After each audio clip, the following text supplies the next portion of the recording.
Hello students, मैं रजत गुप्ता स्वागत करता हूं आपका पाठशाला क्लासेस में। और आज हम करने जा रहे हैं क्लास 10th फिजिक्स का chapter number 1 which is light. तो आइए देखते हैं लाइट क्या होती है ना। तो देखिए यहाँ पर जो चैप्टर है आपका वो दो पार्ट्स में डिवाइड है, लाइट रिफ्लेक्शन एंड रिफ्रैक्शन। तो ये दो पार्ट हैं चैप्टर के। अभी जैसे हम थोड़ा सा इंट्रोडक्शन जानेंगे लाइट के बारे में, उसके बाद चैप्टर दो पार्ट में डिवाइड हो जाएगा। एक हो जाएगा रिफ्लेक्शन और दूसरा हो जाएगा रिफ्रैक्शन। उसकी बात बाद में करेंगे कि किसे हम बोलते हैं रिफ्लेक्शन और किसे बोलते हैं रिफ्रैक्शन। उससे पहले कुछ बेसिक टर्म्स हैं लाइट के बारे में, उन्हें जानना हमें बहुत ज़्यादा ज़रूरी है। तो देखिए जो बेसिक टर्म है उसमें सबसे पहला जो टर्म आती है वो आती है लाइट की। जो लाइट होती है वो क्या होती है, तो लाइट की डेफिनेशन मैंने यहाँ पर लिख दी है कि लाइट की डेफिनेशन क्या है। आइए पढ़ते हैं। तो लाइट की जो डेफिनेशन है वो लिखी हुई है, light is a form of energy which give us a sensation of hearing, a sensation of vision. ठीक है, तो क्या मीनिंग हो गया इसका अगर देखें हम, तो उन्होंने बोला है कि लाइट जो है वो एक फॉर्म है एनर्जी की, मतलब जो लाइट है वो एक तरीके की एनर्जी है, which give us a sensation of vision, जो हमें मदद करती है किसी भी ऑब्जेक्ट को देखने में। तो पूरी अगर डेफिनेशन का मतलब हो गया तो क्या हो गया कि लाइट एक फॉर्म है एनर्जी की, मतलब एक लाइट जो है वो एक तरीके की एनर्जी है जो क्या करती है, हमें मदद करती है किसी भी ऑब्जेक्ट को देखने में, किसी भी चीज को देखने में। ठीक है, तो इतना समझ में आ गया होगा। अब एक एग्जांपल से मैं आपको और अच्छी तरीके से क्लियर कर देता हूं कि कैसे हमें कोई भी ऑब्जेक्ट दिखता है। एग्जांपल हो गया, देखिए मान लीजिए आप क्या है, आप यहां पर खड़े हुए हैं। अभी यहां पर एक रूम है, इस रूम में क्या है, अंधेरा है पूरा। अब आप क्या हुए, यहां से अंदर गए, यहां पर दरवाजा आपने खोला, दरवाजा खोल के देखा जब, तो आपको चारों तरफ अंधेरा अंधेरा दिखा। जब अंधेरा है तो अंधेरा अंधेरा दिखेगा, जैसे लाइट चली जाती है घर में, है ना, तो कुछ दिखता नहीं है, वैसे ही सेम। अब आपने क्या किया, यहां से लाइट ऑन किया। जैसे ही आपने लाइट ऑन किया आपको सारे ऑब्जेक्ट दिखने लग गए। क्यों, क्या कारण हो रहा है? जैसे मान लीजिए यहां पर मान लीजिए आपका बल्ब लगा हुआ है। ठीक है, यहां पर आपका बल्ब लगा हुआ है, एग्जाम्पल मान लिया। ठीक, यहां पर क्या है, कुछ बुक्स रखी है या कुछ भी टेबल रखी है। तो ये क्या होगा, जो ये बल्ब है, यहां से क्या होगा, लाइट वेव निकलेगी और यहां जहां पर जो आप खड़े हैं, जहां पर है ना, यहां से क्या होगा, आपकी आईज में जाएगी लाइट। क्या होगा, सबसे पहले जहां पर जो ऑब्जेक्ट रखा है उस पर पड़ेगी, उस पर पड़ने के बाद आपके आईज में क्या होगी, रिफ्लेक्ट होगी। तो यहां से क्या हुआ, हमें यह पता चला कि अगर हमें कोई भी ऑब्जेक्ट देखना है तो उसके लिए हमें रिफ्लेक्शन की जरूरत होती है। तो जैसे ही ये यहां पर पड़ेगा और आपकी यहां से क्या होगा, आपकी आईज में रिफ्लेक्ट होगा, तब आपको कोई भी चीज दिखेगी। अब आप बोलेंगे ऐसे कैसे रिफ्लेक्ट हो रहा है, हमें तो ऐसा लगता नहीं कुछ। तो इसके लिए मैं एक एग्जांपल और दे देता हूं। देखिए अब क्या हो रहा है, सेम रूम है ऐसा ही ये, और आप यहां खड़े हुए हैं। अब यहां पर रूम में लाइट नहीं है, अब आपके हाथ में क्या है, कोई भी टॉर्च है। अब जब आप टॉर्च लेके जाएंगे, यहां बुक रखी है। अब जब तक आप जो टॉर्च है आपके पास इस बुक के ऊपर नहीं मारेंगे तब तक आपको बुक नहीं दिखेगी।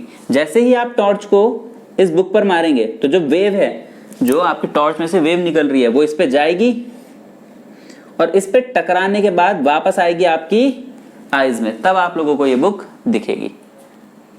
ठीक है, तो उसे बोलते हैं रिफ्लेक्शन। ठीक है, इतना समझ में आया होगा आप लोगों को कि लाइट क्या होती है, कि हमें कोई भी किसी भी ऑब्जेक्ट को देखने में जो हमें मदद करती है उसे बोलते हैं लाइट। तो इतना आप लोगों को क्लियर हुआ होगा लाइट के बारे में। आगे देखते हैं लाइट में कि आगे क्या है लाइट में।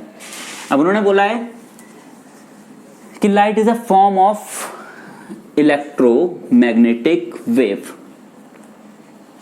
कि लाइट जो होती है वो एक फॉर्म होती है इलेक्ट्रोमैग्नेटिक वेव।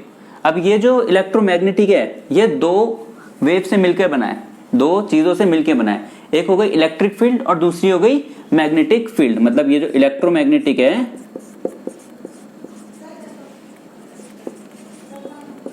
ये दो चीजों से मिलकर बनी है, एक इलेक्ट्रिक फील्ड और दूसरी मैग्नेटिक फील्ड। तो दो चीजों से मिलकर बनी है, इलेक्ट्रिक फील्ड और मैग्नेटिक फील्ड से। मतलब ये दो वेव्स हैं और आपस में क्या होती हैं, कंबाइन करके चलती हैं। ठीक है, इतना समझ में आया होगा।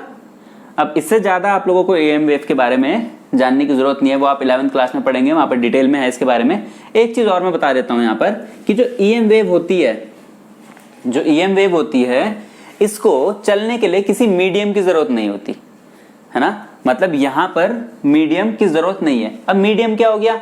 मीडियम हो गया जैसे हमारा एयर हो गया, एक मीडियम है, वाटर हो गया, वाटर एक मीडियम है हमारा, है ना। ये कहीं पर भी चल सकती है, ऐसा कुछ नहीं है इसके लिए कि एयर में नहीं चलेगी या फिर वैक्यूम में नहीं चलेगी। ये हर जगह चल सकती है, एयर में भी चल सकती है, वैक्यूम में भी चल सकती है, वाटर में भी चल सकती है, कहीं भी चल सकती है, ठीक है। इसी के साथ में दूसरा एग्जांपल देता हूं, जैसे साउंड हो गया। साउंड को अगर आप क्या करेंगे, स्पेस में जाकर, स्पेस में जाएंगे, स्पेस में क्या हो रहा है, यहाँ पर एक बंदा खड़ा है स्पेस में, मान लीजिए यहाँ पर एक बंदा खड़ा है। अब स्पेस में चारों तरफ क्या होता है, वैक्यूम होती है ना, एयर नहीं होती, वैक्यूम होती है। अब वैक्यूम में क्या होगा, आप लोगों को देखा होगा, आप लोगों ने, वो पूरे के पूरे वेल ड्रेस्ड होकर जाते हैं, है ना। तो साउंड को वहां पर ट्रांसफर के लिए वो पहन कर जाते हैं, ठीक है। साउंड ट्रांसफर के लिए ही वो जो उन्होंने गैजेट पहना होता है वो पहना होता है, ठीक है। लाइट क्या होगी, अगर ये यहाँ से लाइट दिखाएगा, जलाएंगे तो इसे दिखेगी क्लियर, लेकिन अगर ये नॉर्मली मुंह से ऐसे उतार के, वो जो गैजेट होता है उसको उतार के बोलेंगे तो इसे कुछ नहीं सुनाई देगी वहां पर, क्योंकि जो लाइट है वो उसको चलने के लिए मीडियम चाहिए होता है एक, और वो वैक्यूम में नहीं चलती साउंड। लाइट जो होती है उसको कोई भी मीडियम की जरूरत नहीं है, वो कहीं भी चल जाती है, किसी भी मीडियम में चल जाती है, ठीक है। तो उसी को बोलते हैं EM वेव। तो EM वेव आप लोगों को समझ में आया होगा कि क्या होती है। अब उसके आगे उन्होंने बोला है light is a transverse wave, कि जो लाइट है वो कैसी भी वेव है, एक ट्रांसवर्स वेव है। अब ट्रांसवर्स वेव जो होती है वो क्या होती है, उसको देख लेते हैं।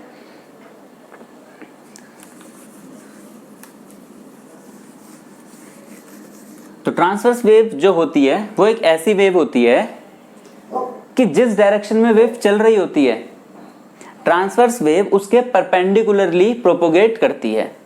जिस भी डायरेक्शन में वेव चल रही होगी, जैसे मान लीजिए मैं एग्जांपल देता हूं, जैसे क्या हो रहा है, वेव कुछ इस तरीके से चल रही है, तो जो ट्रांसवर्स वेव होगी वो इसके परपेंडिकुलरली चलेगी, ये इस तरीके से परपेंडिकुलरली,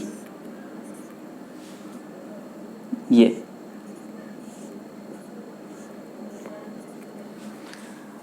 ठीक है। तो इसे बोला जाता है ट्रांसवर्स वेव। इससे ज्यादा जानने की जरूरत नहीं है, वो आपको 11th में मिलेगा इसका पूरा का पूरा टॉपिक। तो अब देखते हैं अगली जो टर्म्स होती हैं, इतना आप लोगों को समझ में आया होगा। अब देखते हैं जो अगली टर्म्स हैं वो क्या हैं। तो अब देखते हैं second topic, which is sources of light. कि सोर्सेज ऑफ लाइट जो होते हैं वो क्या होते हैं। तो डेफिनेशन यहाँ लिख दिया सोर्सेज ऑफ लाइट की, तो पढ़ देता हूं मैं। The source of light are those which emit light. मतलब ऐसे ऑब्जेक्ट या फिर ऐसी चीजें जिनसे हमको क्या होती है, लाइट मिलती है, या फिर ऐसे ऑब्जेक्ट जो हमको लाइट देते हैं। एग्जाम्पल मैं इसका बता देता हूं। देखिए आपको सन हो गया, जैसे आपके LED बल्ब्स हो गए, मून हो गया, ये सारी की सारी चीजें क्या है, हमको लाइट देती हैं, है ना। तो ऐसी चीजें जो हमें लाइट देती हैं उसे बोलते हैं सोर्सेज ऑफ लाइट। अब सोर्सेज ऑफ लाइट के टाइप्स जो होते हैं वो दो तरीके से डिफाइन किए होते हैं। एक होता है on the basis of origin, और सेकंड होता है on the basis of luminescence, ठीक है। तो देखिए पहले देखिए on the basis of origin में, तो on the basis of origin में दो टाइप्स होते हैं, एक होता है नेचुरल और एक होता है मैन मेड। अब पहले इसको डिस्कस कर लेते हैं, फिर उसको डिस्कस करेंगे। तो देखिए यहाँ पर क्या है, नेचुरल और मैन मेड। तो नेचुरल और मैन मेड का क्या मीनिंग हो गया, अगर मैं नेचुरल की बात कर लूं पहले, तो ऐसी चीजें या ऐसे ऑब्जेक्ट्स जिनको क्या होता है, नेचर ने खुद ही बनाया होता है, उन्हें किसी ह्यूमन ने नहीं बनाया होता। एग्जाम्पल मैं अगर इसका दे दूं यहाँ पर नेचुरल चीजों का, ऐसी चीजें ना, देखिए जिनसे हमें नेचुरली लाइट मिल रही है, क्या मीनिंग हो गया उसका। एग्जाम्पल हो गया देखिए इसका सन किसी ने बनाया तो नहीं है, सन के अंदर केमिकल रिएक्शन हो रही है ना, वहां से हीट प्रोड्यूस हो रही है जिससे हमें लाइट मिल रही है, तो सन। दूसरा एग्जाम्पल अगर मैं बोलूं तो मून को भी किसी ने नहीं बनाया है, उसकी भी लाइट है, ठीक है। तो ये तो इसके एग्जाम्पल हो गए, सन और मून नेचुरल की, जिन्हें किसी ने नहीं बनाया है, खुद ही बने हैं और खुद ही लाइट दे रहे हैं, तो सन और मून। मैन मेड में मतलब देखिए आप नाम से पता चल रहा है, मैन मेड मतलब क्या है, किसी ह्यूमन ने बनाया है, किसी मैन ने बनाया है। तो एग्जाम्पल इसके आप लोगों को पता है, जो ऐसे सोर्सेज जिसे ह्यूमन ने बनाया है हमारे लिए लाइट देने के लिए, तो क्या एग्जाम्पल होगा उसके, LED बल्ब, LED बल्ब, तो ये एग्जाम्पल होता है इसका LED बल्ब। और दूसरा अगर मैं बोलूं तो टॉर्च हो गई आपकी, तो ये भी क्या है, मैनमेड है, टॉर्च किसी ह्यूमन ने बनाई है। तो आई होप इतना समझ में आया होगा आप लोगों को नेचुरल क्या होता है और मैनमेड क्या होता है। अब आगे की हम लोग बात करते हैं, देखिए on the basis of luminescence. इसको दो टाइप्स में बांटा हुआ है, एक है सेल्फ ल्यूमिनस और दूसरा है नॉन ल्यूमिनस। तो सबसे पहले बात करते हैं सेल्फ ल्यूमिनस की। तो सेल्फ ल्यूमिनस ऐसे ऑब्जेक्ट्स जिनकी खुद की लाइट होती है, तो जिनकी खुद की लाइट होती है, अगर ऐसे ऑब्जेक्ट्स की बात कर लेता हूं मैं, तो ऐसा ऑब्जेक्ट हो गया हमारा क्या, सन। एग्जाम्पल सेल्फ ल्यूमिनेसेंस का या सेल्फ ल्यूमिनस का, सन की खुद ही की लाइट है, सन ने किसी से लाइट ली तो नहीं है ना कि उस पर किसी की लाइट पड़ रही है फिर रिफ्लेक्ट हो रही है तब आप लोगों को दिख रही है, ऐसा तो नहीं है कुछ। तो सन की खुद की लाइट होती है, तो सन जो हो गया आपका वो क्या हो गया, सेल्फ ल्यूमिनस हो गया। अगला मैं एग्जांपल दे दूं आप लोगों को, तो एलईडी बल्ब।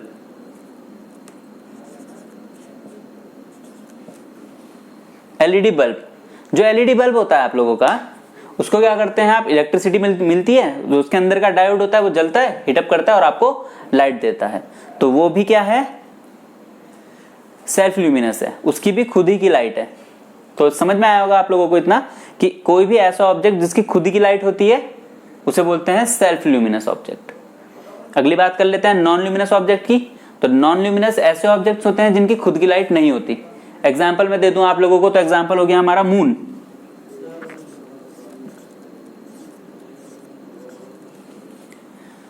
मून।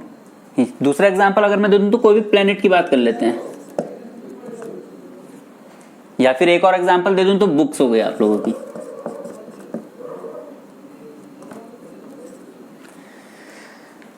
तो बात करें अगर नॉन ल्यूमिनस की, तो मून एग्जाम्पल है इसका। अब आप बोलेंगे भाई मून तो खुद ही दे रहा है लाइट, तो जो मून होता है वो खुद नहीं देता लाइट। मून पर क्या होती है, सन की लाइट पड़ती है और वो उसको रिफ्लेक्ट करता है आप तक, तो आपको ऐसा लगता है कि वो जल रहा है, खुद की लाइट है उसकी, लेकिन खुद की लाइट नहीं है उसकी, वो क्या कर रहा है, मून की लाइट को रिफ्लेक्ट कर रहा है, तो खुद की लाइट नहीं है उसकी, तो इसीलिए नॉन ल्यूमिनस।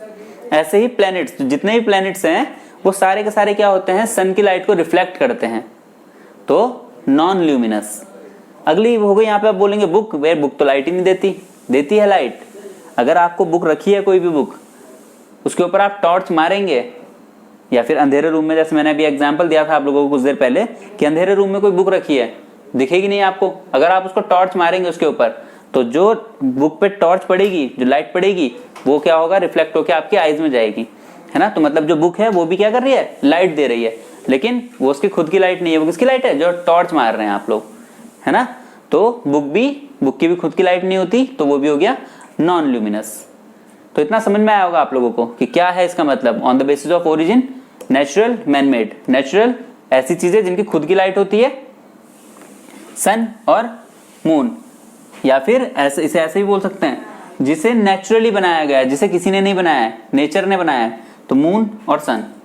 अगला एग्जांपल मैनमेड में, ऐसे ऑब्जेक्ट जिन्हें ह्यूमन ने बनाया है, LED bulb, torch. On the basis of luminescence की बात कर लेते हैं, तो सेल्फ ल्यूमिनस में मैंने बोला सन, मतलब ऐसे ऑब्जेक्ट्स जो खुद की लाइट है, जिनकी खुद ही की लाइट है, तो सन हो गया, और दूसरा हो गया एलईडी बल्ब। यहाँ पर नॉन ल्यूमिनस की बात कर लेता हूं, तो मून, जिनकी खुद की लाइट नहीं होती, वो किसी और की लाइट को रिफ्लेक्ट कर रहे होते हैं, तो मून, प्लेनेट और बुक्स। इनकी डेफिनेशन आपको वीडियो के बाद आप लोगों को मिल जाएगी। आई होप इतना समझ में आया होगा आप लोगों को। देखते हैं अगला टॉपिक।